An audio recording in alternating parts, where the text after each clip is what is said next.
Okay. Got the microphone already set, so hopefully that does the trick. I did set it for 6:45 though, but we're about 10 minutes early, so I figured why not. So I figured we're gonna give this a try again, and so, all right. I think what I should probably do is get a page marker in case if I leave off, because there is a lot to cover on this, and yes, Monkey, we got a lot I got to cover on. So for anyone that's coming in, welcome. It's been a while since I've been back. There's just a lot of things that I needed to sort out in my life when I came back, and a lot of it has been sorted, so thank God for that. So I'm just waiting for people to come in, just making sure I got everything set up before we get started here. Wow, okay. That's pretty awesome. I'm wondering if people can hear me, though. I've got my Blue Yeti mic here, so I just want to make sure everyone can hear me before we get started. Should probably do that just to make sure I'm caught up with chat.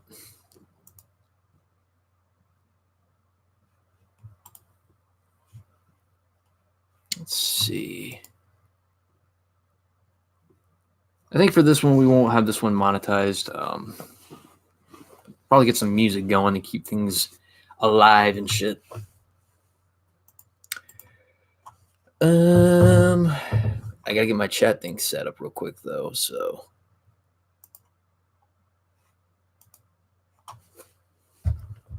That's the cursey thing about actually having that. So let me hold on for that in just a moment. Get my bearings together. There we go.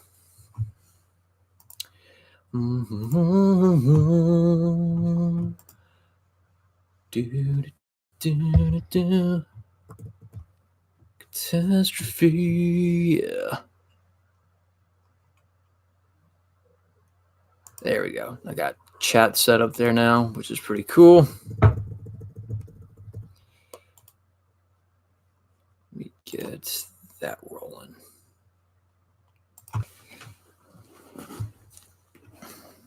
I'll just edit this stuff later on then, but like I actually had to do 3 retakes of setting up the stream, which was just complete and utter hell. But other than that,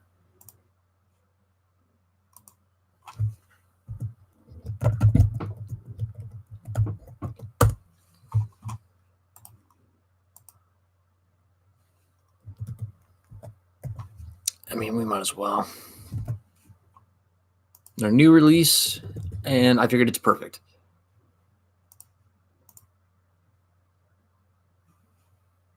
Oh. I don't know why I love you, but I do. Skip ads.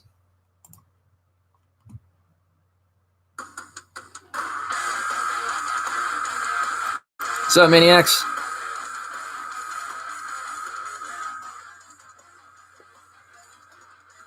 Gonna play some new Trivium while we're waiting.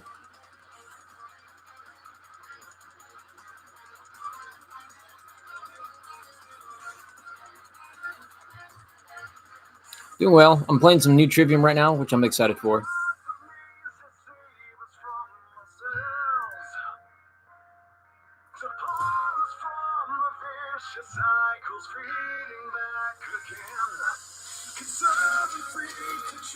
We're going to actually go through a reading of Lobo, Righteous Gunslinger of the West. I'm going to give this another try.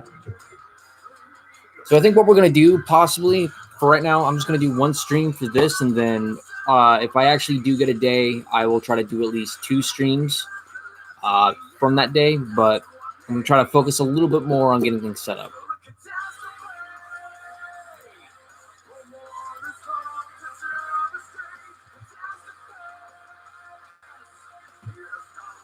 Let's see.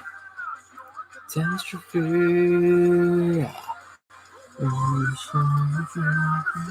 Catastrophe.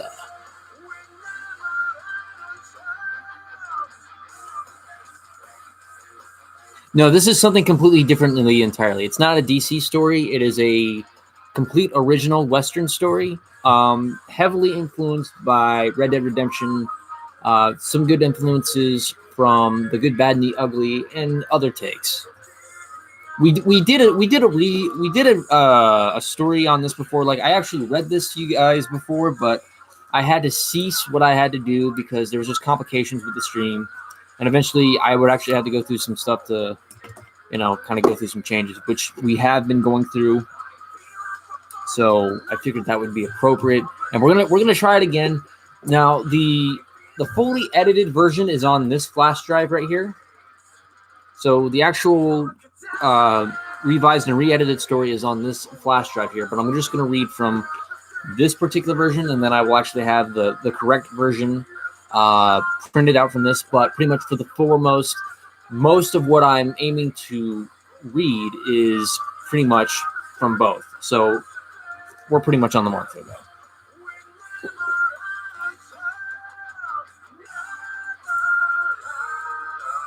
Hey, Professor Winter. It's good to see you again.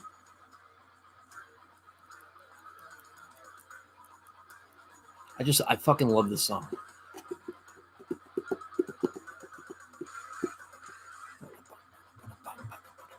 So yeah, Professor Winter, we're actually gonna go reread the story. We're gonna start back from the beginning, but this time, like, I'm gonna do this by parts, and then we're gonna try to keep track of this. And like, I won't do any other type of video until I've gotten this entire story done, which we're not gonna go through all of it in one night. There's no way that we're gonna be able to get through all of this in one night. So let's see. Nightmare on Elm Street story, and some of this stuff was inspired from some of the rejected scripts. Ooh! But Wes Craven would be so proud.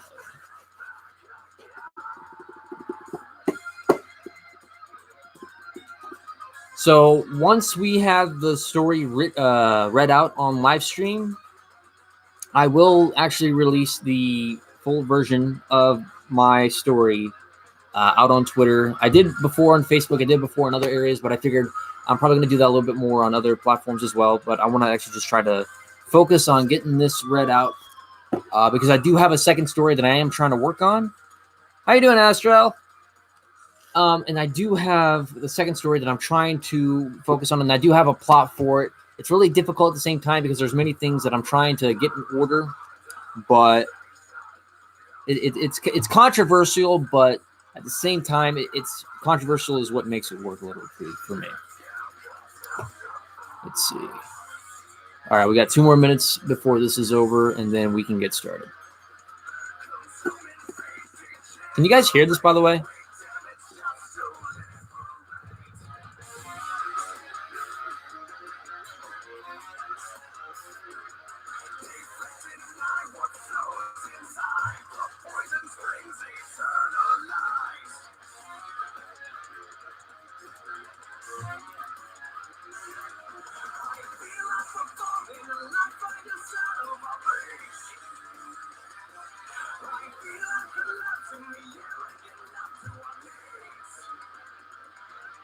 Catastrophe. The wars come to devastate. Catastrophe. You stole our innocence. I fucking love that.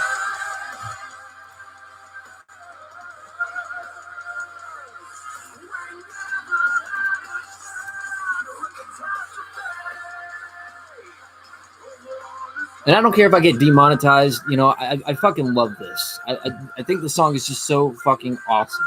So, I had a chance.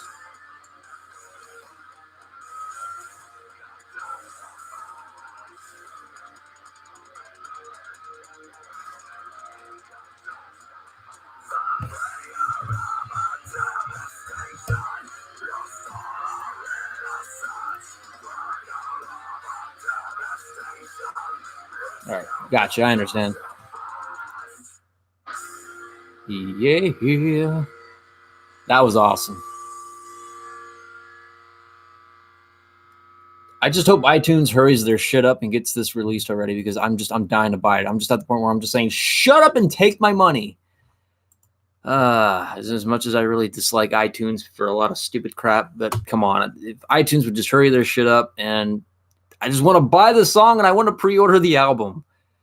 Which originally I actually had their link to the channel for Trivium, by the way, but unfortunately I had to reset that, so I'll get that stuff all re-edited, redone once the stream gets done.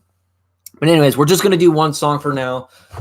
So welcome, guys, for coming back. So if you guys have been here before, or some of you who haven't been here before, I actually did read Lobo, Righteous Gunslinger of the West, which was a Western story that I did make. Unfortunately, we didn't go through every single part of the story. We only went through like a quarter of that story because, unfortunately, we were going through some issues with technical issues, and we also had some things in personal life that were kind of getting in the way of things. And, you know, me being gone for a little bit, I had to go through some things, and I had to deal with some things, and some things that, in controversy enough, which a lot has been going on, I needed to improve on myself because I myself have been making stupid decisions, that really have upset people, and I do understand that completely, and I'm not angry at all, and I needed to work on myself. But being that I'm back, I figured this is a good time to go back and read this story. Now, I am going to do this in parts, though, so that way we are kind of on track with things, and I will keep markers, and I will keep tabs on this, and I will not do any other content until this story is complete. That is read to you guys. Now, bear in mind, this is not the revised and re-edited version. Again, it's actually all in this flash drive right here. So once this gets done, the revised and re-edited version will be shown on Twitter and other places. So if you guys want to read it, feel free. So it is the revised and re-edited version, but I am still going to read on this too. Welcome back, by the way. Let's see. Coolio. Alrighty, guys. So we are going to go right back and reread this. So I just wanted to let you guys know, or ask you guys, are you guys ready to go back over this? If you like, just feel free to let me know, and then we can continue.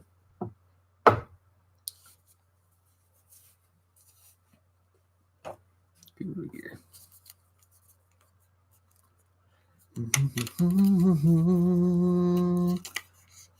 Oh, yeah, I gotta get that. All right, so we are ready to do this. All right, coolio. Alrighty, so let us begin again, and let's do this as we can, and let's just have fun with it again. Lobo, Righteous Gunslinger of the West. Now, before I read, though, I'm gonna try to tone down on the voice thing because you guys have heard it before, but it kind of affects my voice. But from the top, every day was like breathing in dust to my lungs. It was always hard to close my eyes for that moment to breathe in with a clear mind. All I could ever do when I run with this gang of murderers and robbers. But who am I to judge? I was no better. I too had killed and robbed people, and all that I had done was to survive, and it was all I was ever good at. And while being a smart ass to our group here and then, my name doesn't feel important. But they call me Lobo. Now, why would they call me something like a wolf? Well, it's something too emotionally hard to explain.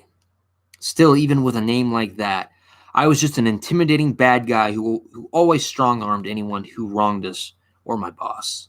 We were the ones who ran the biggest town on all the West, the town of Silver Rock in the state of Texas. Again, who was I to this town? Well, a bad guy indeed, but had a reputation in the eyes of my boss and mentor who we called Massacre. That name, Massacre, wasn't a name given for no reason. He was given that name for his volatile, cold-blooded, vicious, and horrific methods of slaughtering his enemies that were usually in groups. He felt no remorse for any. Any competition he felt was in his way. Any competition he felt that was in his way, he would annihilate by force of his rifle, or send us in his place. But compared to us, we were more like a mercy killing, or mercy killers. Compared that to a man who was of an element of violent storms and bitter harvests. But what I was to him, he saw little of me, but a useful gun, but just cannon fodder. To his own, or for his own ends. I remember from the beginning of where the end had begun. On that hot, summering, humid day, where snakes slither to their prey, where dirt blows to the wind, And on the day we were about to rob a train filled with treasures and pelts belonging to a real aristocrat, we all rode out, all of us. Me, Firefly, Vulture, Butcher, Jokester, Gamble, Boomer, and even the boss himself, Massacre. All these names were just the names given to evolve who we were, but we lived by the change we were given, and those names defined us. Or at least from my perspective, it's what I had believed. We all rode on our horses following Massacre as the train passed over the banking bridge of water into our territory of the wilderness. We split between left and right of the train and jumped on our horses, loyally following with such speed and devil's force of acceleration. Everyone except for Vulture and Massacre had boarded the train. We all took a moment of breath right before we barged in disguise, bolstering our guns to our unwilling guests who offered their treasures. One by one, they emptied everything they had out of their bags and pockets. Every moment as the train passed increased the suspense that filled the passenger cart. It was that moment where I took the alert to a man attempting to draw his gun out and almost shoot at Firefly. But by miracle and grace of time, I drew out my gun and shot between his eyes as his lifeless body impacted to the wall of the cart where his blood smeared. It was there where Butcher, Massacre's right-hand man, gave the orders to kill every witness due to an intolerable act. For some unknown and hesitant reason, I did nothing to intervene. Every one of us was expected to kill someone in that cart. Firefly, on the other hand, felt hesitant and afraid to take a life. In fact, Firefly was the only one in our gang who had never taken a life before, and to tell you the truth, I could never blame him. He never wanted to be a murderer. In my eyes, he was a good kid, one with a compassionate yet concerned sense of morality. But it was his own principles and morality that Massacre had seen as a weakness, that he believes one day would compromise his plans of the future. Firefly had his gun pointed at a frightened man, but he felt the hesitation and shaking all within his hand. The deathly fate of a man now burdened with him with the exerting force of a command. But before he could make any decision, Butcher severed the moment himself by shooting the bystander in the head for him, thus creating such scold and disappointment for Butcher. Firefly stood silently for the few moments while we ransacked the cart, gathering the goods for ourselves. It was a terrific take, though, over $5,000 worth. Seemed worth it in the end. Or was it? Sparing no expense and time, we returned to our horses and rode back into our criminal paradise of Silver Rock. I remember when I first rode in, filled with happy people. Business flourished like blossoms in the Northwest, and even men treating the prostitutes like queens. That town I once saw was more golden than silver, and even colorful as the roses and flowers. Now look at it, filled with misery, corruption, fear, and depravity. Like some sick airborne disease that floods a man's soul of wickedness both inside and out. Still it stands and presents its gloomy colors, rotting away, same that a corpse rots in the ground, even in this wilderness surrounded by blood-red mountains. But upon that hill spirals around Silver Rock was Massacre's stronghold. It used to be a church filled with a yard full of graves, until he came over and took it all by force. Now his kingdom is built on top of the hope and faith of lifeless bodies of those still buried. Believe it or not, but even he had his own personal saloon filled with women willing to throw themselves at us, and even so-called the law, yep, even the law, had its hands in this town's demise, to flock of corruption. We all gathered to the top. I, for a quick moment, peered over the crowd of people walking and working down below us. It was rather a depressing moment to see a town of brown and black that blended with its gray shadows that swallowed the ground. Thank you, by the way. I like that. Me and the gang returned to Massacre's dream home to the drink and stashed our goods into his vault for whatever the future he had planned. But for that time being, I didn't think much of it. We were all pitching our own tents, and I do mean both sexually and literally, for the ladies and for the settling in our camp after the indulgence with the women. But Firefly didn't partake. Instead, he gazed out over into the sunset with one leg on a rock and the other on the ground, just peering. I could tell he was troubled, so I went over to talk. Now, I may be a bad guy, but I wasn't completely cold and heartless. Firefly, out of all people, at least opened my eyes a bit out of life. Even for a kid who was only 7 years younger than me. Hell, I was only 26 at the time. I stood next to him, standing with both of my feet on the ground, crossing my arms, but still expressing a genuine attitude of respect to the kid. I mean, he did always look up to me. Said I was different from the gang, but I still couldn't see it.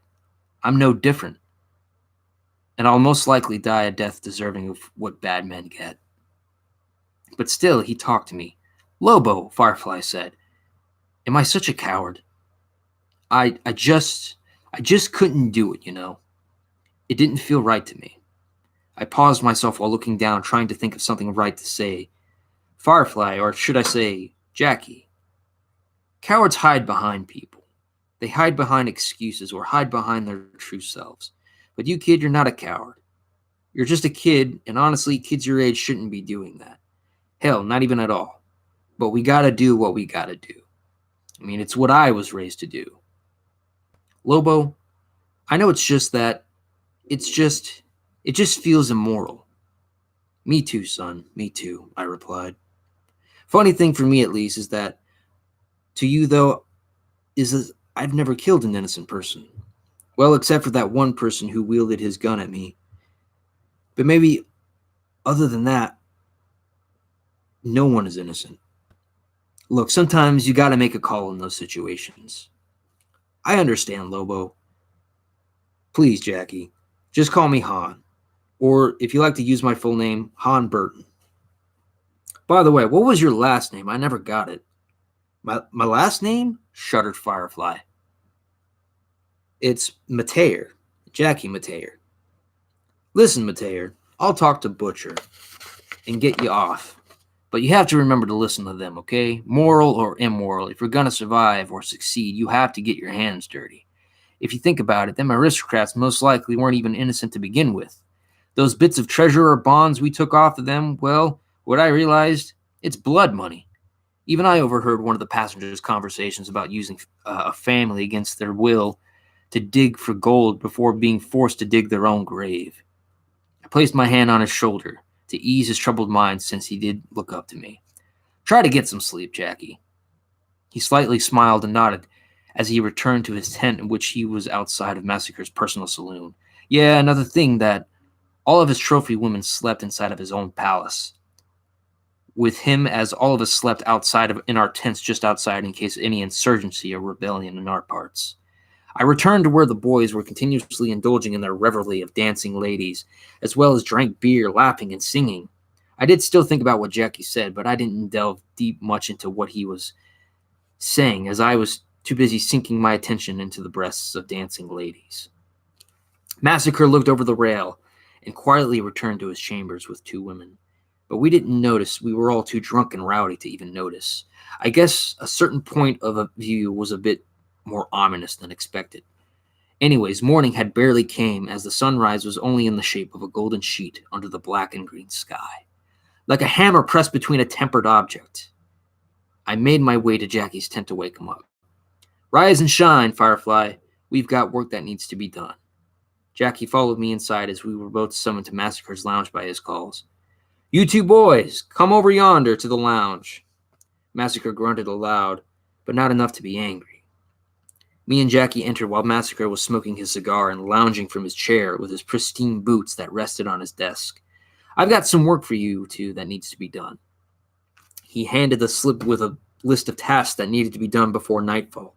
It read, Number 1, attain a debt from Fred Oakley at Steed Pond. Number 2, delivered stashed goods to business partner Ruzy Kramer and collect money. Number 3, collect a debt from Mr. Phyllis True in the town of El Marico. Number 4, confiscate weapon wagon from the gun store in El Marico. I read over it and handed it to Jackie. Seems simple enough, so we'll take care of it. Good, I bet it will be. Now off you go, Lobo and Firefly. Massacre dismissed us, and we mounted up on our horses, and we rode to the pond, first to meet this Fred Oakley. After the patience of 20 minutes, he arrived instantly by even looking at me, and he recognized that Massacre had sent us. You men here for the money? Said the frightened man. Damn straight, Mr. Oakley. Do you have it? Yes, sir, I do. I will get it right away. He ran inside as I stood in front of the house and instructed Jackie to go to the back. But like a good doggy, he makes his way back with the money he owed. Thank you, Mr. Oakley. It's good to know that you show much cooperation to our gang. You know what they call our gang, Mr. Oakley? No, sir. Dare I ask what they call you? Well, they call us the Crew World Gang, Mr. Oakley. You done right by paying us every penny. That'll make the boss happy. But just remember, though, any time you owe and you don't pay will be a broken. You don't pay will be something broken personally from here. You hear? I antagonistically spoke to the man. Yes, sir. If I do need the money, I will honor it. Good of you, and thank you, Mr. Oakley. Firefly, let's go. Jackie and I continued onward with our goods delivered to Massacre's business partner. As we reached our contact immediately, and I tossed the bag to him and yelled out, Massacre will be expecting payment in return at the end of the week. Then we made our way into El Marico. Now, El Marico was quite the opposite of Silver Rock. This town sat next to a wide riverbank where the bridge connects to the edge of paradise to the other side of the river. Every loco seemed to be at ease and diligent to work. Me and Jackie rode in and hitched our horses just right outside of the blacksmith's, and we moved into the crowds of people on such mango-colored dirt to one of the houses where Mr. Phyllis True had lived. Jackie narrowed down the location to a red and pink house in between a church and a sewing shop. Jackie took us 2 steps to the door and knocked loud enough for him to hear us. Phyllis True? Jackie yelled. Me and my friend here was sent by our boss Massacre to collect. Let us in now. Without a word, the shaky and twitchy man opened the door as we both made our way, touring at the house, as we felt somewhat more self-entitled. So, Mr. Phyllis, do you have the money you owe to Mr. Massacre? I asked. The twitchy creep kept throwing excuses after excuses to me until I spoke the words that brought to the next few moments to a violent turn. Sorry. So, I just don't have it. Massacre just doesn't make things necessarily fair and timely. If you just give me a week, I can, and before I could even finish his own sentence, I tossed my arm around his shoulder and walked to his room. Mr. Phyllis, I gotta say, I'm mighty disappointed. When you take money from our boss and you don't pay it back, well, then I'm afraid you're just gonna have to learn by the example, starting today. Suddenly, I began to beat him with tremendous force through my own fists till I threw him against the wall. Next punishment was me kneeing him in the gut. Phyllis, I aggressively yelled, you're gonna get my boss's money, or next I'll start breaking every bone in your twitchy hands. He shivered in terror from the physical world of hell that I just put him through. Okay, sir, I will, I promise, he terrifyingly submitted. You have 24 hours before me and my gang come back. Get the money, Mr. Phyllis, or we will have a serious grim matter on our hands. Jackie walked out first, and I followed, but not before I took a jeweled ring from the counter. Consider this compensation for a wasted trip, I replied scornfully. We had almost finished up, but quite unexpectedly, didn't notice that we had arrived in town way too early, and that the weapon wagon wasn't due for another 2 hours. Jackie, let's head down to the saloon for a bit. We still got time to spare before getting our job done today. Sure, Mr. Hahn. Let's get something to drink. We went outside of the saloon and noticed how crowded it was, but before our surprise, no one in the saloon seemed to know who we were. But I remembered that El Marico was new to the map, and they had no idea of the 2 men in the most dangerous gang was in their presence. But we didn't need any heat at the moment during our job. So me and the boy sat down at the table and drank beer or 2 while we talked. So, Hahn, I never asked you any questions about yourself. You mind if I ask? I nodded, as I didn't feel anything wrong by telling him.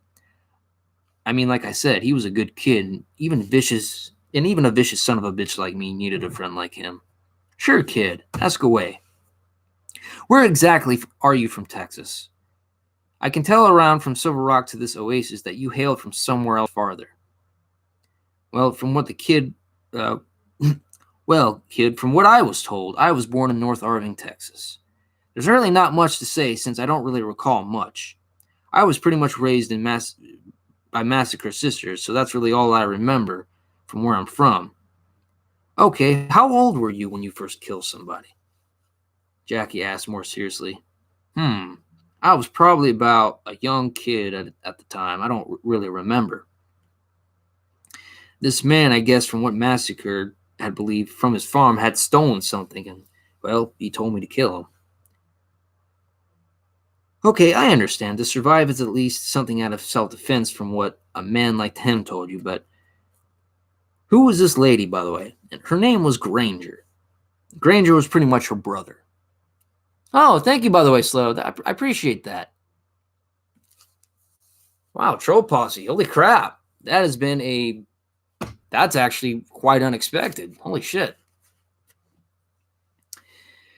But her name was Granger. She was a sister to Massacre, and she didn't really quite see me as her son. I scratched my head for a moment as I thought I was about to give a complex answer. Boy, sometimes I feel dumb trying to explain. Now, see, Granger and Massacre are the ones who raised me. Granger herself is the one that's been doing the raising, but she didn't really feel like a mother to me, or as far as I remember. Alls I know, kid, is that I'm just some pathetic, angry orphan. I know nothing about my heritage, my family, or my roots. All I'm good at is shooting, fighting, robbing, killing people more deserving, and throwing myself at the ladies. What about you, kid? You ever had any family or people you loved? Jackie somewhat frowned as some sort of slight moment of pain felt like a sharp needle in someone's arm. Before I met you and the gang, I was the son of Texas Mayor Kurt Mateer. I always looked up to that man. He taught me in his ways about enduring and pushing through when life gets tough. He'd always bring me home some jerky from the store when his job of overseeing a town was done. He was even the first one to call me Jackie since my mother died giving birth to me. The more I grew, the more I thought of being born by the death of your own mother. It really puts a psychological scar on you. Sometimes I even asked my own father if I deserved to die for what happened to her, but even he would tear up and he would tell me no.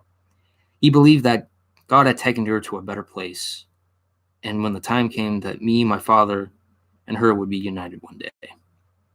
To even make matters worse and sad is that my father was killed by a Klan member for sheltering a black man. This black man did nothing wrong, and my father poured his own heart out and did the work of God by caring for the man. And then he and him were ambushed by this Klan, and both of them were hanged. Friends of my father, along with some of the townsfolk, found them, and both gave him a decent burial.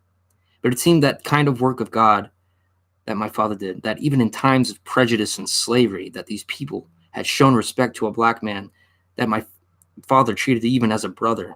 That's the kind of man I wanted to be and still want to be. But the thought of killing is what staggers. I feel like I would become just like the men who killed my own father. I didn't know what to say. It felt deep and hard into my heart. Maybe even a tiny crack had made it move a bit, but I was touched but yet sympathetic. I'm so sorry, Jackie. I didn't know. But I agree that the fact that your father and that man can coexist as equals is something that the world needs more of. I may be a bad son of a bitch, but even a bad son of a bitch like me can even say that your father did something good, and that people should follow that example, because when you look at it from his point of view, he died like a man, and he died for what he believed the world could be. Jack somewhat smiled, yet a lingering facial expression of guilt and sadness had still remained in his eyes and his mouth. He continued to drink our second drink, and out of the corner of my eye, I suddenly noticed this majestically beautiful and mysterious woman walked over to the bar. But before she and I exchanged a certain look at each other, a look of interest and liking, but for me, this liking wasn't like the woman back at Massacre's palace. She had this rare aura that aroused my curiosity, but I remained seated with Jackie as I knew I need to be with the kid after the story he told. But as it turns out, she came over to our table and began to smile at me. "Why, hello there, gentlemen," she said in such a soft-spoken voice. "What brings you two handsome men to these parts of El Marico?" Normally, when I speak to women, I just like to be out there sexual and straight to business, but not with this lady. She was the first with such an aura and presence that even a magical spell of her fragrance even got to me like a gentleman. "Thank you, Miss Amelia, good sir. Amelia Marie." I stood up and removed my hat from my head and spoke kindly to her. "It's a pleasure to meet you, Miss Marie." "Me and the kid here, we're just wandering through and seeing such a delight here," I responded. She looked more flattered as I was lost in her eyes. Well, I'm gladly both that both are enjoying yourselves. And what is your name and the boy? I'm Mr. Han Burton, and this here's Jackie Mateer, a good kid. He's like a little brother to me. She shook both of our hands, but in such a delight, looked back into my eyes, almost hypnotizing me. You know, Mr. Han, if you ever come back to El Marico, you should come see me. Maybe we could get to know each other, and I could show you more of this pretty little town. That moment, it felt like more cracks in my hardened heart actually kind of grew as I became more reeled into her liking for me. Well, anyways, I have to go. I hope to see you soon, Mr. Burton. It's been a real pleasure to meet you and young Jackie here. She had me in my heart. Suddenly but slowly, those metaphorical cracks in my heart began to grow. I wanted to see her again, and I did plan to just do that. She left out through the front door, but before she left, she looked at me with such a treasured moment of a look before blowing me a kiss. I blushed and nodded my head and sat back down with Jackie and expressed such a joy that I had never felt. Oh, Jackie boy, that woman just made me feel different in such a different way. I've never really fallen in love before, but I think this is what it is.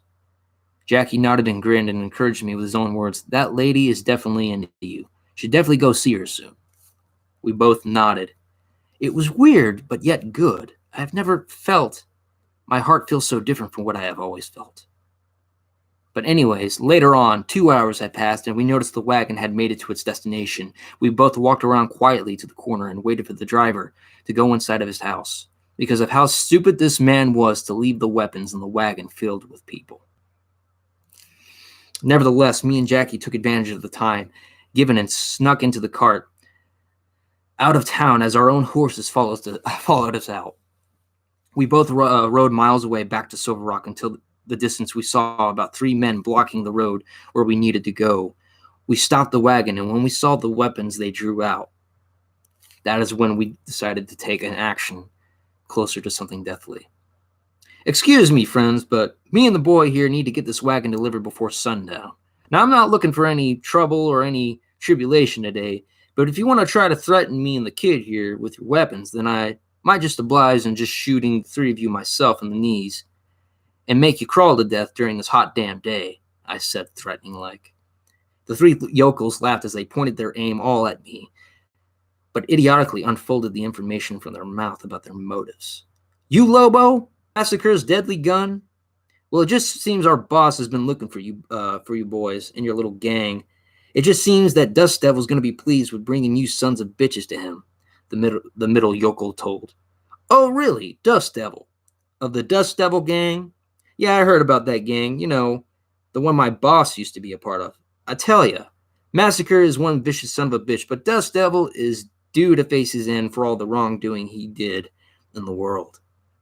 Compared to Massacre, Dusty is more deserving of a hanging.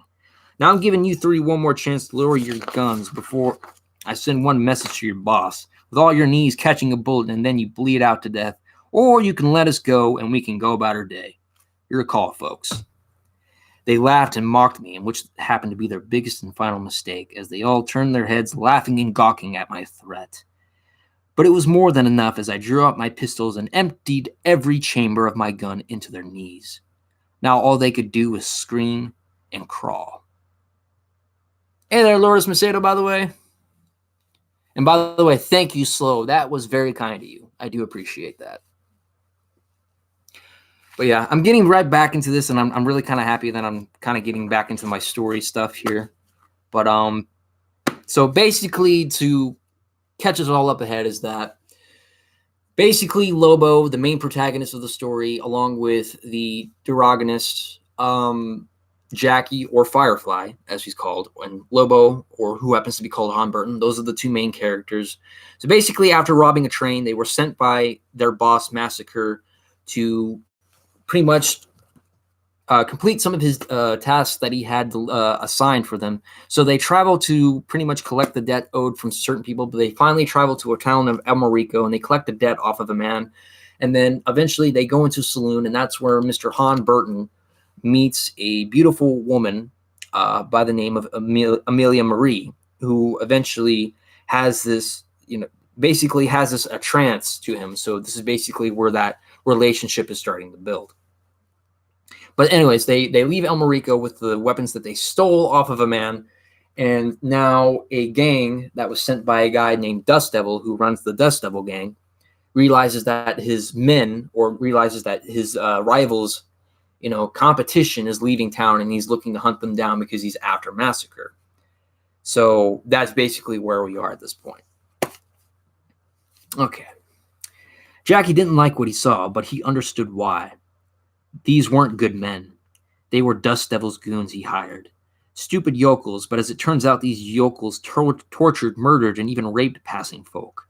As far as I'm aware, I did the world a favor, and that is the one bit of action that I never regretted. Jackie, let's go. We don't have long. We both rode the wagon out with our horses, still following, and Jackie again had questions. Han, I was just curious to who this Dust Devil is. Well, Jackie, Dust Devil was once Massacre's boss from his gang, and he was also his right-hand man during the so-called Golden Days. Anyway, Dust Devil, it just so happens to be one of his biggest enemies and business rivals.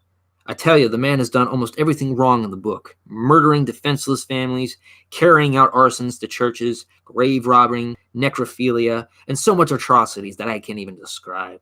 That's how evil we're talking. But enough about death and atrocities. I wanted to talk about just something else, just something a little bit more positive in life. What did you want to be when you were young? Jackie responded to me. Many things, Han, many things. But of all the things I wanted to be was an artist. But I never had the time to really art. Another was, being a carpenter. And well, the set of events ended up turning around. Those are good professions. You never think about trying again for that kind of opportunity? Jackie paused for a moment to delve on such a thought. Unfortunately, I've given up these dreams. Something in my mind told me that the kid looked like he could always do something better than the dirty filth of work that we did. But still, I was foolish and naive before I even began to change in the future. We made it back to Silver Rock and to deliver the wagon. Jackie took the bottom side of the hill below Massacre's palace. As I went to speak with the walking Hellraiser himself, "Boss, we're back, and we got the wagon," I called out. Massacre appeared from the front side of his house and walked towards me in my direction. "You did? Excellent. Do you have the money?" All of it except Mr. Phil is true. Well, shall I say, I encouraged him to pay what's due by tomorrow. So he'll pay up. But if not, we'll go back to his house and give him more of a better understanding, and which means of worse physical pain. Massacre looked at me with a sense of satisfaction and delight. Good. Very good, my boy. You've done me much of a service, dear boy. With Massacre happy, I was pretty much happy as well, as it was more of an easier day for me to get through, and it was barely even the afternoon. I took a bit of alone time to think of that woman from the saloon. How did she draw me deep? I never really fell in love with a beautiful lady with such a beautiful aura before. I was just raised to get lucky with a woman and go on with my day as it was just some one-night thing and nothing more. But this was a feeling I felt flowing through gracefully as the leaves and the falling was blowing in the wind. My God, she was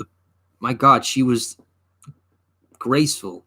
The blue silk dress she wore and those blue eyes matched so perfectly together, and that blonde hair was such white gold that the sun would be so proud to shine through, much brighter than the summer's daylight that shined down and graced the amber waves of grain.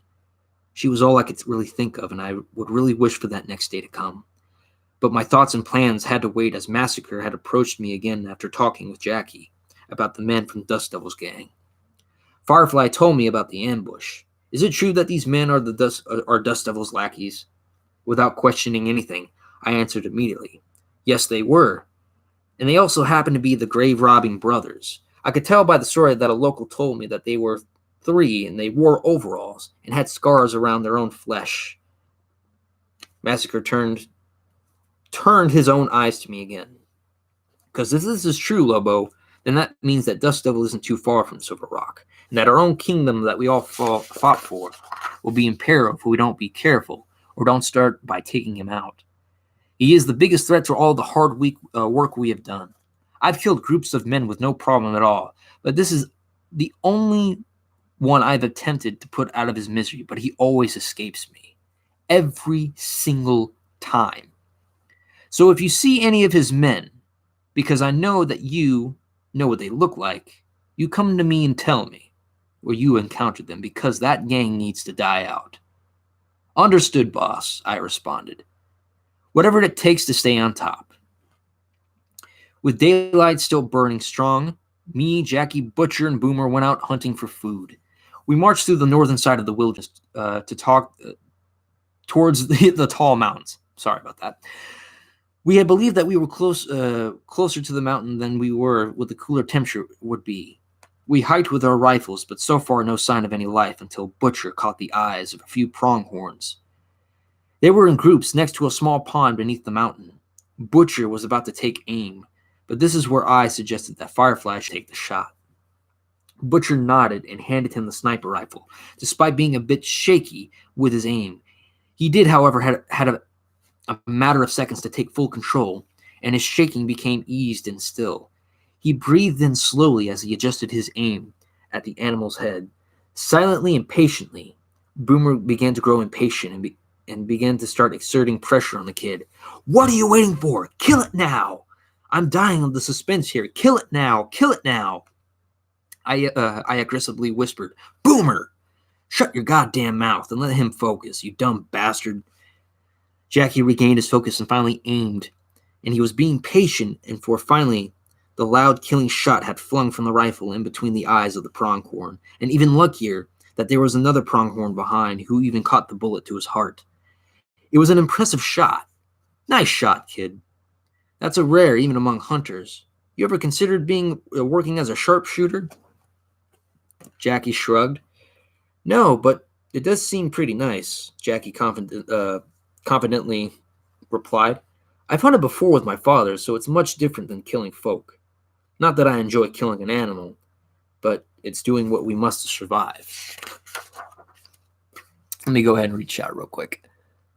Let's see. Hasn't been done before. It should be cool. I encourage you, finish your project. Do it, because I seem interested. I am interested. Let's see. But yes, definitely start writing.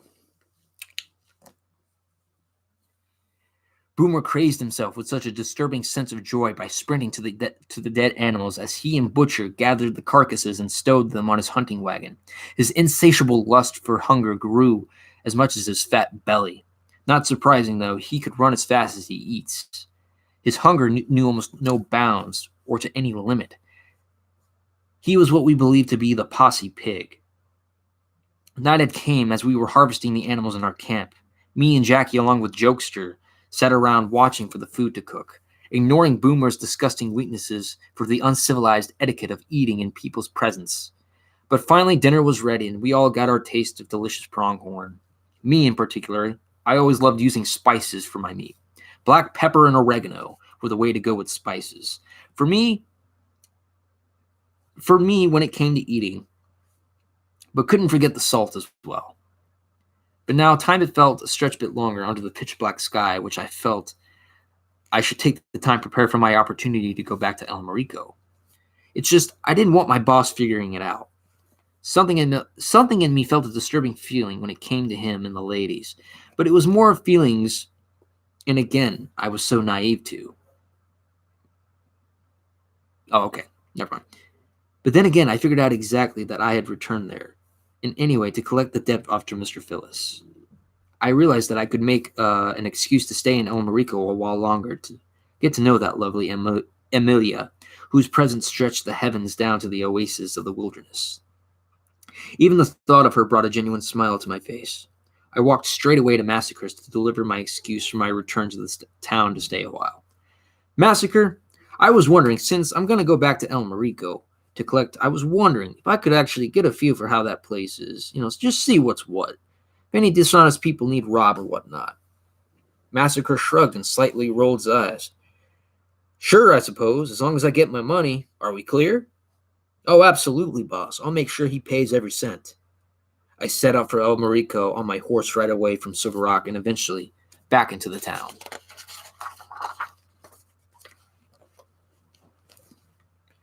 Then, back at the house where Mr. Phillips hermits himself away, at least from what I experienced from his twitchy behavior, I knocked somewhat aggressively, but even with loud sounds of knocking kept me in such a tense moment of patience. Time for me was precious, and for me it counted with every gallop and every distance ran and every step taken. But still, through waiting, I was nervously greeted by a nervous Mr. Phillips. "Good morning, sir. I have the money. Please, just take it and tell your boss my sincerest apologies." I looked I looked at him up and down, observing the damage I had done to him physically as I walked in. He was pretty much bruised all over where his right eye was darkened around, and his left eye was swollen. His twitching became more unsettling during my unprecedented collective presence. "I'm not going to ask how you got this money. It's just fortunate for you that we didn't actually have to involve the Undertaker in settling the end of these matters. Remember, Mr. Phillips, the next time you borrow any money from my boss, you better sure as hell pay every cent back. And I mean every cent, you hear?" I said threateningly with a menaced, hushed tone. And I say it again, with every single cent, you hear? "Yes, sir, every cent, I promise, that I ever borrow." I stared at him and kept the pressure of intimidation exerted onto him as my time collecting sass was quickly lingering away. As I left with him in such a quiet suspense, I only said one word to him with such a menacing tone. "Good." "Hey, what's going on, Felix?"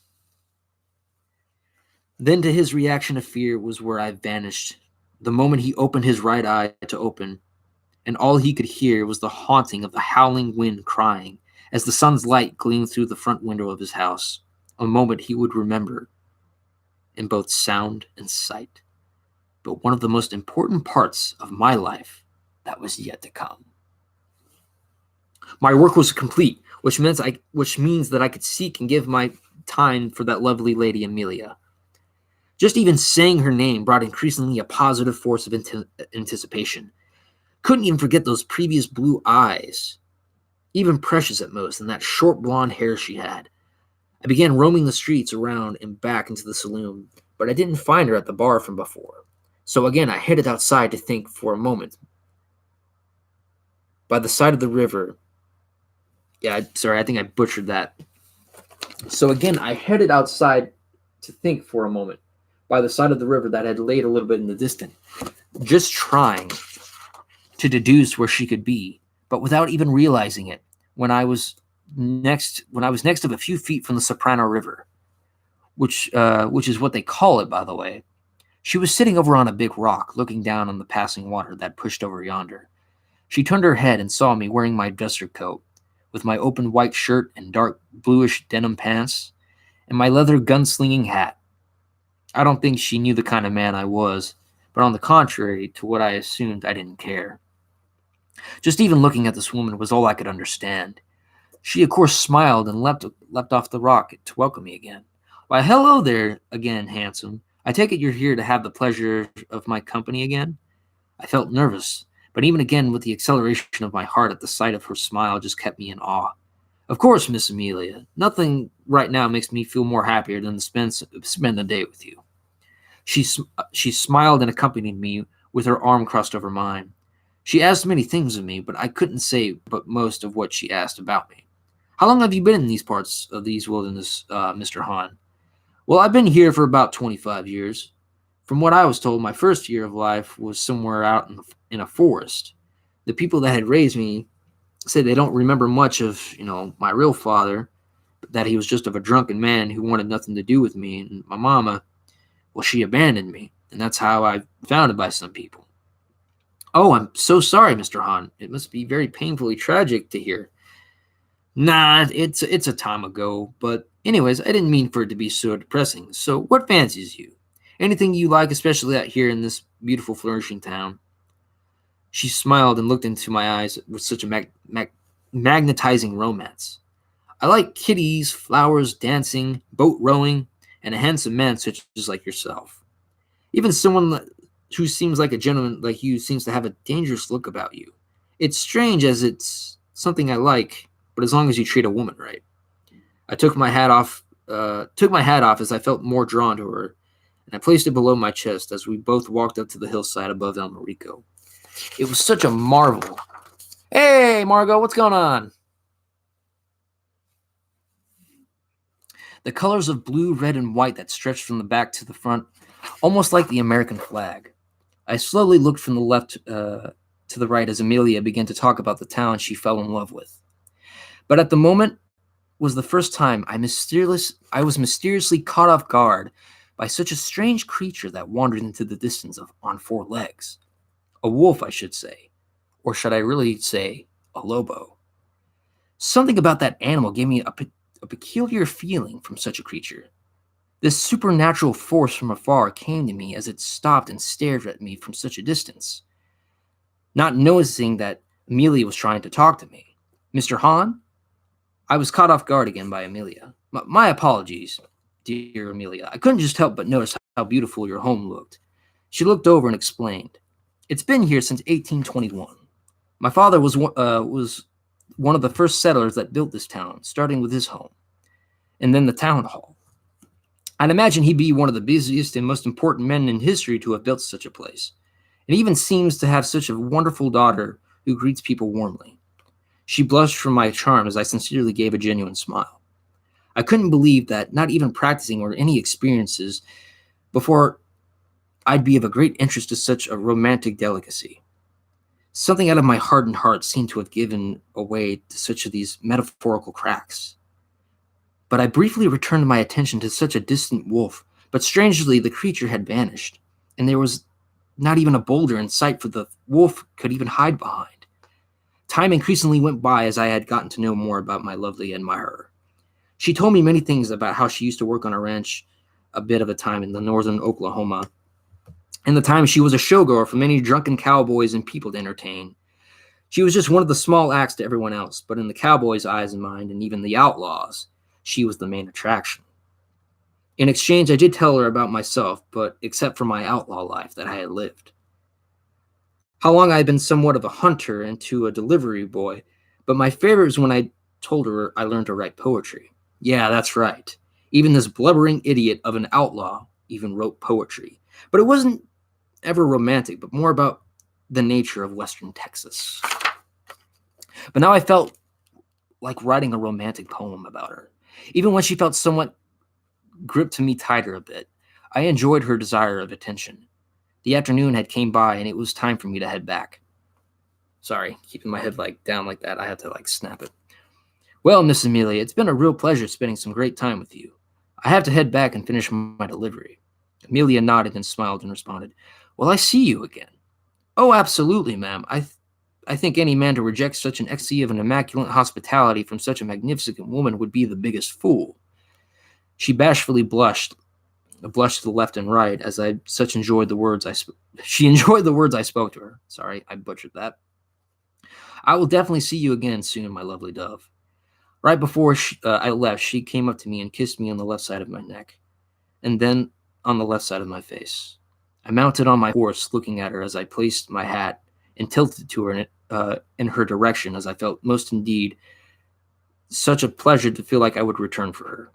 But right there at that particular moment, I, a no-good outlaw, had fallen in love with a kind, soft-spoken, and romantic woman of sorts. The ecstasy that lingered from her kiss kept my heart beating at a pace as I rode off away from the town in minutes that I would view from behind. I was happy, but then I became worried as I remembered, as I am, from the unfortunate fact. I'm a criminal, an outlaw, a menace to people, a delusion that I had not yet discovered, that I was putting a delusion out there that would become something much bigger of me, but we were not at that moment yet. It came to a point to the beginning where I would feel a cycle.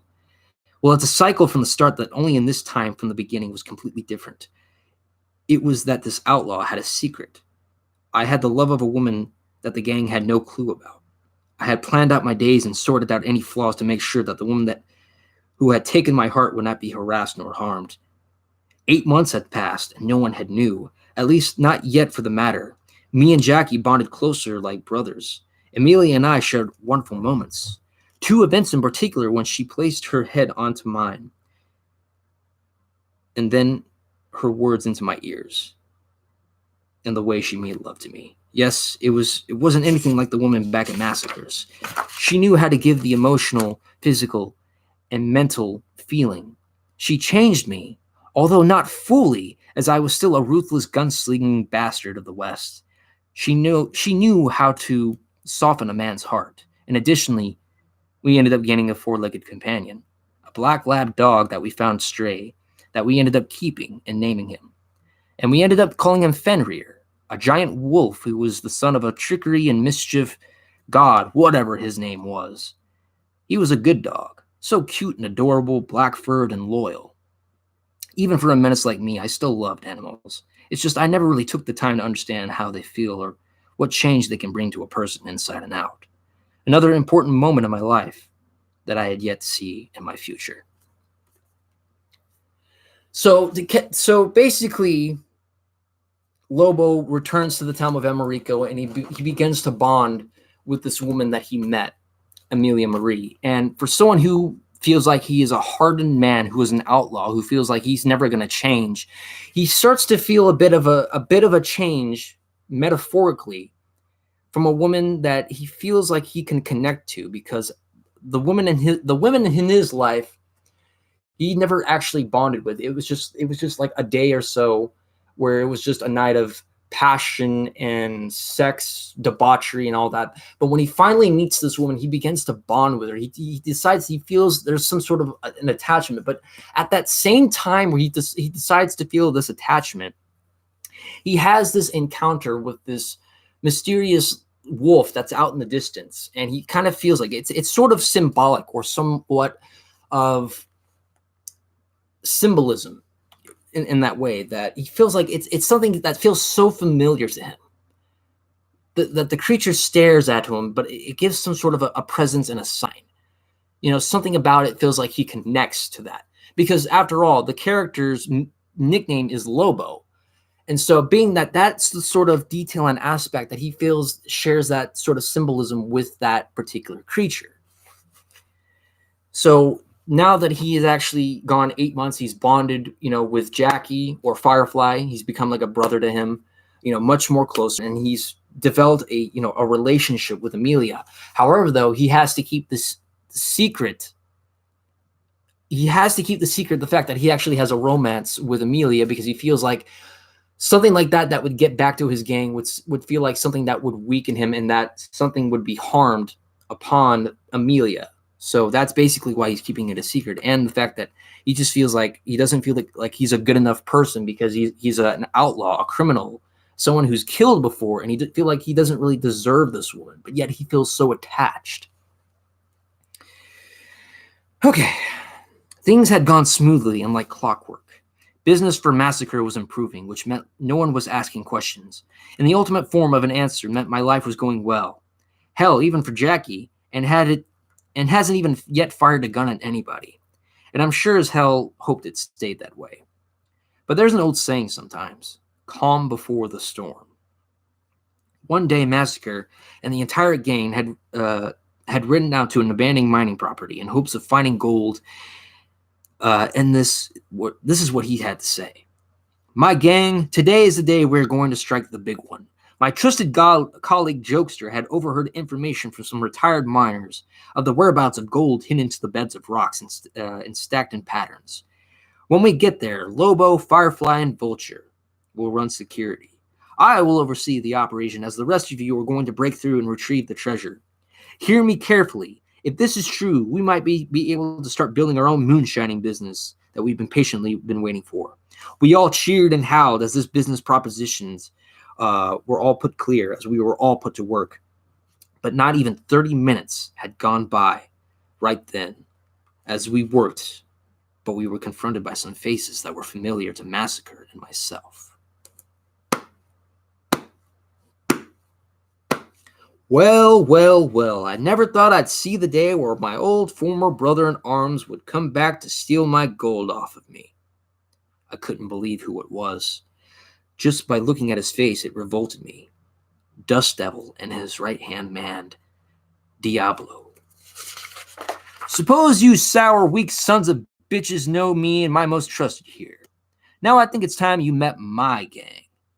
all guns aimed at us. As we looked up to notice more members of his gang began circling. Allow me to introduce my boys. Up there is Hail Mary. There's Speed Demon. And there's Blaze. To the other side is Hound and a few hired guns. Now all you dumbass cocksuckers are gonna die, so you might as well just drop your guns and prepare to literally dig 6 feet under, because that's where you're gonna be forever resting. Vulture confronted viciously. You were always one dumb bastard we could never stand. No wonder why me and Massacre left. A real man could take on all of us by himself, but not just hire guns to do his work for him. But you want to know why you always fail? It's because you always estimate us. Even Lobo and Firefly, the two lowlifes of our group.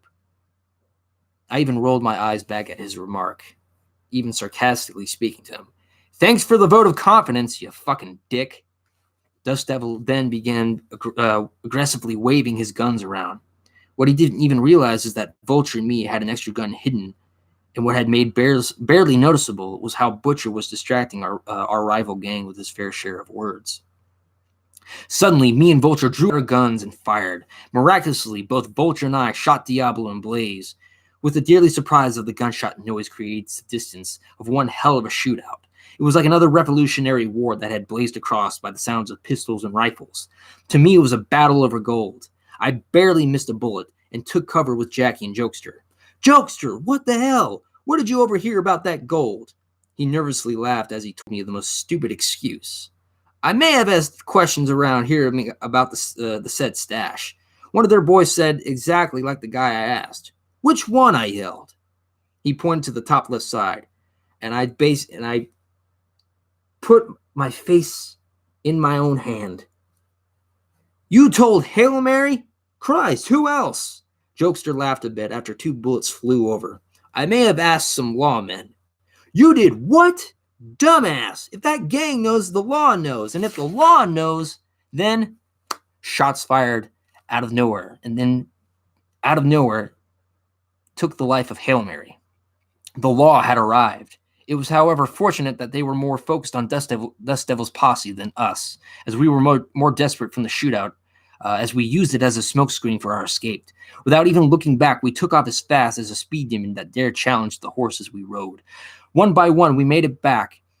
And away with our horses, and divided ourselves in our town. Boomer and Jokester went for the saloon, as Butcher, Vulture, and Gamble stayed at our own department with our own law. They were just as corrupt as any gang or savage man combined. They enjoyed the sadism and drunken violence, and hell, they were even in Massacre's pocket. That's how we always gotten away with the crimes we committed. Let's see. Oh, wow. So basically, they were all pretty much told that there was a stash of gold hidden by a mine. So they all go together to find this gold. But as it turns out, Jokester, who overheard things, had pretty much spilled the beans to some other people. And some of those people happened to be Dust Devil's gang and the law. So being that these two different parties overheard the information and they realized that this other gang was digging for the gold, the law took the opportunity to come in and pretty much attempt to kill both Massacre's gang and Vulture's gang, but they were more focused on Vulture's gang. But being that that was the opportunity, they all split and ran. They went back to town. They all went to lie low. So that's basically the gist of that. Massacre retreated in dissatisfaction and in severe disappointment to his own personal palace. I could even hear him yell and almost swear every language in the book spoken by any man with any balls to yell at any enemy in front of him. Even the loud wrecking of furniture carried out from the upper level of the building. All me and Jackie could do was head to our tents and stay hidden. Jackie ended up hitting the hay to rest. I, on the other hand, kept myself wide awake and stood over Silver Rock like Jackie did. Strange things began to circumvent in my mind, and even in my own heart, and dare I believe, in my own soul? Something ominous and deceitful felt like it was going to come crashing my way. But what was it? But it wasn't just the only thing that drove the images in my mind. It was the moment where that wolf had looked at me from such afar. Something about it still struck to me. I know I was given the name Lobo after the Lobo wolf, but I was never told why. But that moment of the creature's gaze directly at me was something powerfully mysterious, yet ambient manifestation of how it moved gave me such a feeling of spiritually untouched familiarity, as I've seen this particular creature before. My mind was wandering astray, night dreaming of that moment. Night dreaming of that moment. I headed to my tent and rested to think about Amelia and Jackie, the two who I really care about for that time of the bit, and that time with the gang as well. We were bad guys, but even I believed that despite our rough, rowdy, and intimidating behavior, that fools that we were still loved and cared for each other. But what a major fool and disappointment I was to believe that crap. Morning had approached, and I noticed Vulture was talking to Massacre outside. I couldn't make it all as well, but it sounded urgent and important. But the only words I could really decipher was revenge, pawn, and dirty work, in both mine and Jackie's name.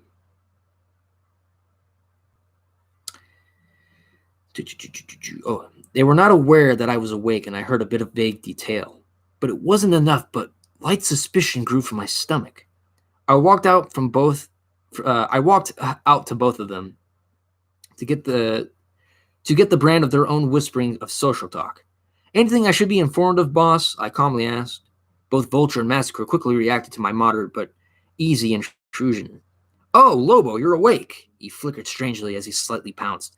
Nothing, though. We were discussing a job that you and Jackie could do to re-educate some people acting as pawns for selling us out. I listened on, not knowing that what Massacre was telling was in fact a lie. While you kids were either sleeping or hiding in town, I had Vulture peek. 1 second. Gotcha. Around the area close to the gold stash to find any clues on the real culprit behind the ambush. I'm going to read 2 more pages, and then we're going to end off on the stream there. So once I get these 2 pages written, we're going to kind of like recap a bit, and then we're going to end the stream off. But like I feel like we've actually gotten to a good amount of pages because we still have a good bit to go. But I'm going to read 2 more, and then we're going to call it a day on that one. But I really feel like we made some good progress on that. So let's try this. Okay. Jokester will be taxed and punished eventually, but for right now, we have to get our revenge and cut some loose ends.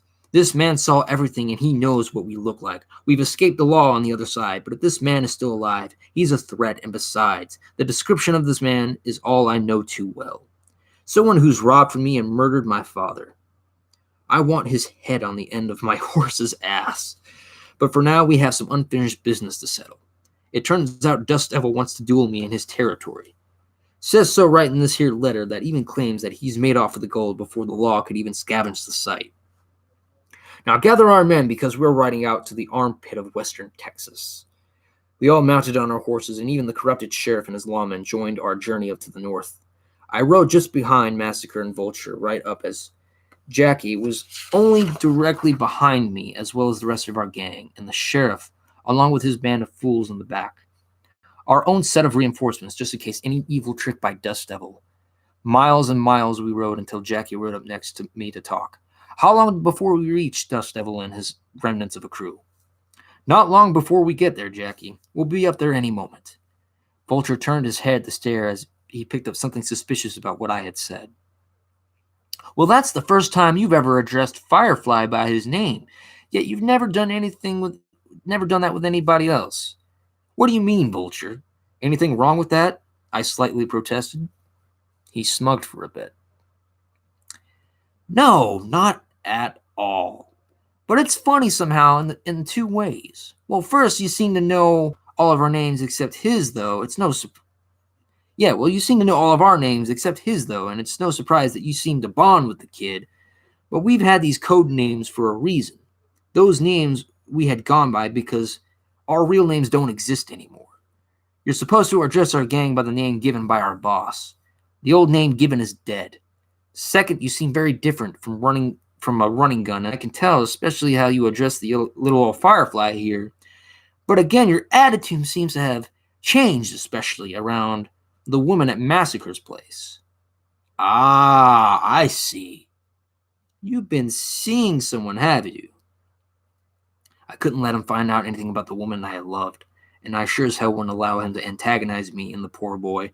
I knew that he'd been verbally abusing the poor Jackie, and somewhat physically as well. Well, Vulture, no, that's not the case here.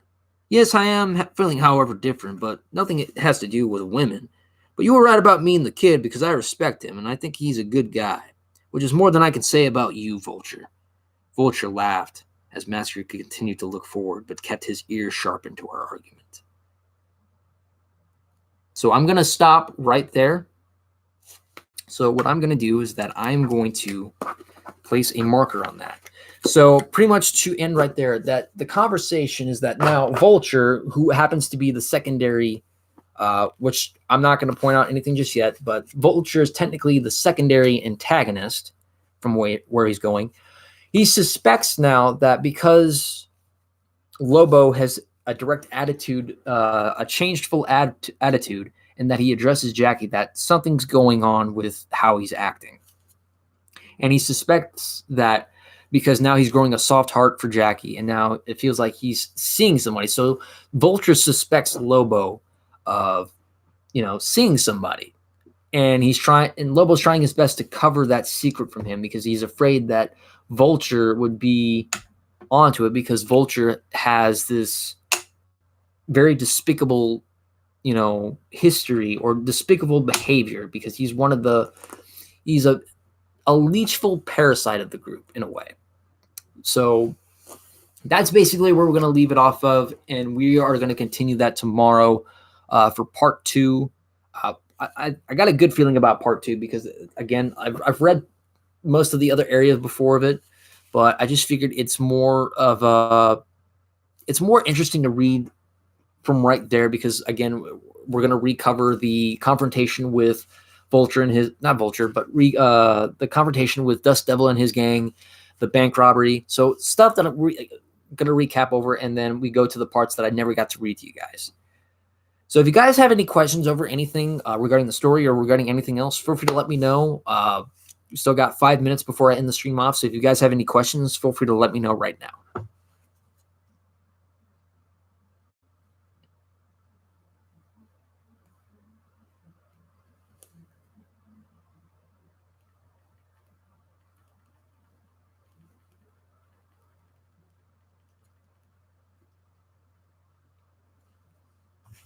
Check chat so far.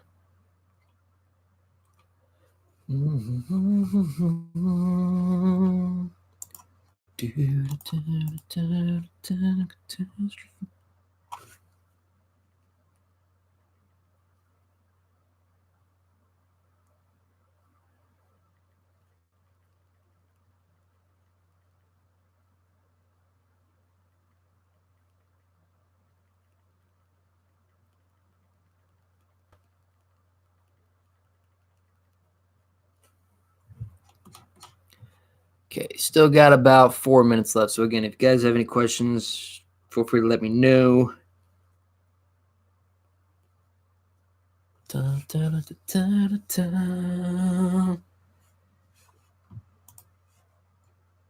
know what? I feel like playing that song again. I don't care if I get demonetized. It's fine.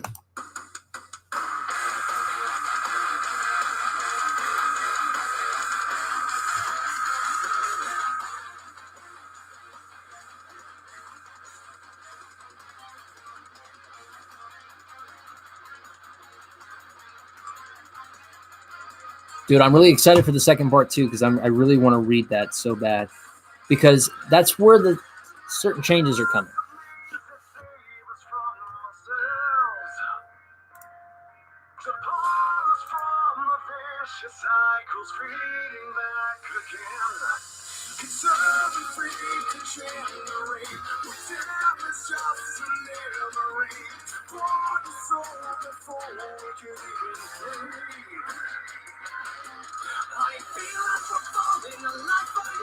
Do you have an editor in mind?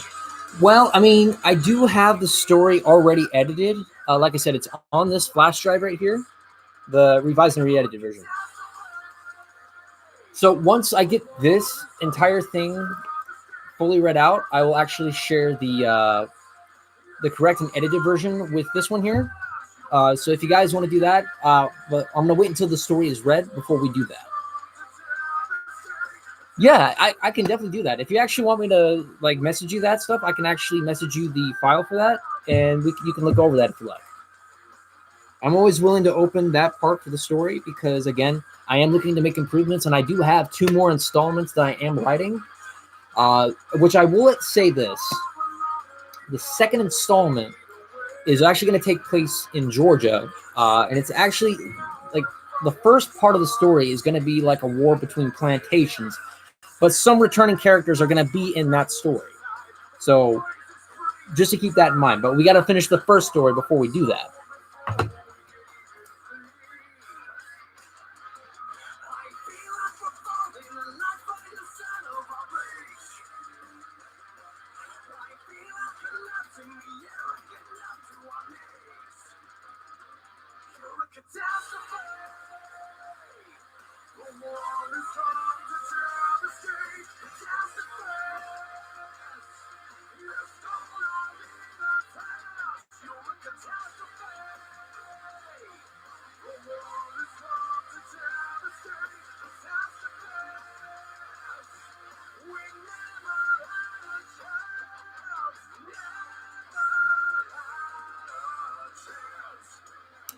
Let's see.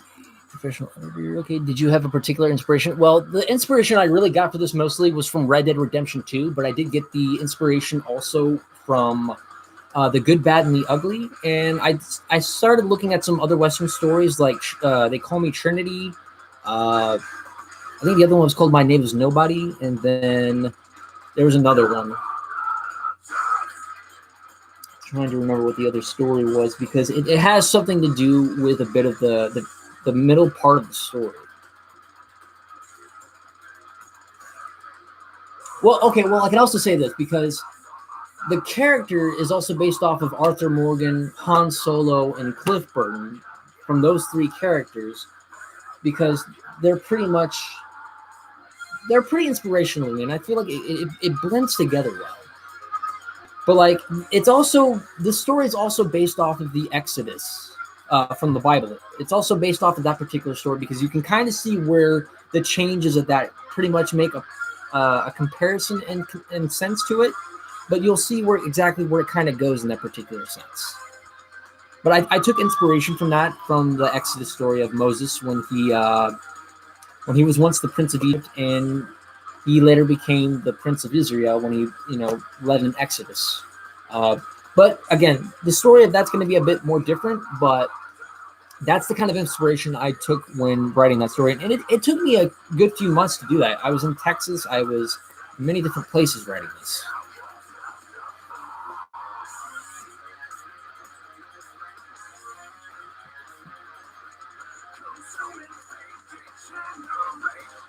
Yeah.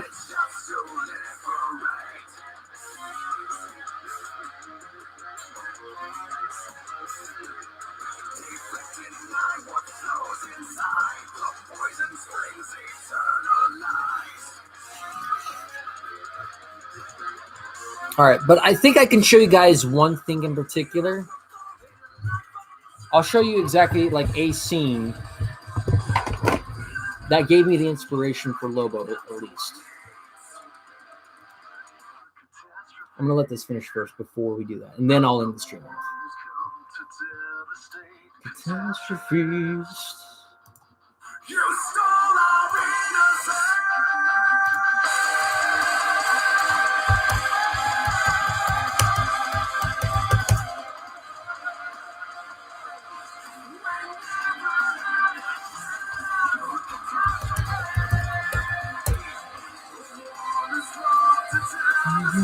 Catastrophe. Never had a chance.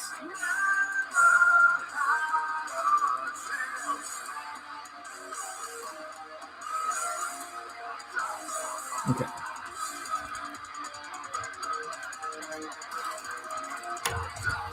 Okay. One sec. I'm gonna pause that. So I want you guys to pay attention to this particular scene. I mean, this is a fraction of the inspiration, but I want you guys to pay attention to this particular part.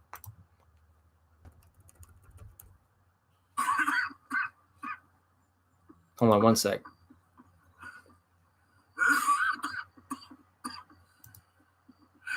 out of here, Captain Monroe. You're maybe Mr. Monroe from now on. I'm sorry about your career. Here. Here's some money. Take it, get out of here, start a new life somewhere. I hear Tahiti's nice. Thank you. Just hop on a train to San Denis, jump on a boat. We'll avoid Guam. Where? Forget about it. Meet me at the reservation. Morgan, are you okay? Well, never better. What are you doing here? Well, I'm on my way down to Mexico. They're finally sending me on a mission. Brother Dorkins is very jealous.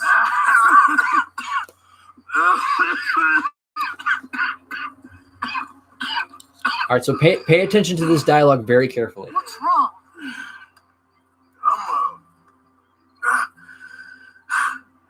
I'm dying, sister. Okay. I got TB. I got it. Beating a man to death for a few bucks. I've lived a bad life, sister. We've all lived bad lives, Mr. Morgan. We all sin. But I know you. You don't know me. Forgive me. But it's the problem. You don't know you. What do you mean? I don't know, but whenever we happen to meet, you're always helping people and smiling. I had a son. He passed away. I had a girl who loved me, and I threw that away. My mama died when I was a kid. And my daddy, well, I watched him die. That weren't soon enough. My husband died a long time ago. Life is full of pain. But there is also love and beauty. What am I gonna do now? Be grateful that for the first time, you see your life clearly. Sure. Perhaps you could help somebody. Helping makes you really happy. But I still don't believe in nothing. Often, neither do I. But then I meet someone like you, and everything makes sense. You're too smart for me, sister. I guess I'm afraid. There is nothing to be afraid of, Mr. Morgan. Take a gamble that love exists and do a loving act. All aboard? So I shall try. I know Okay. you will. trying to get that readjusted, but there we go.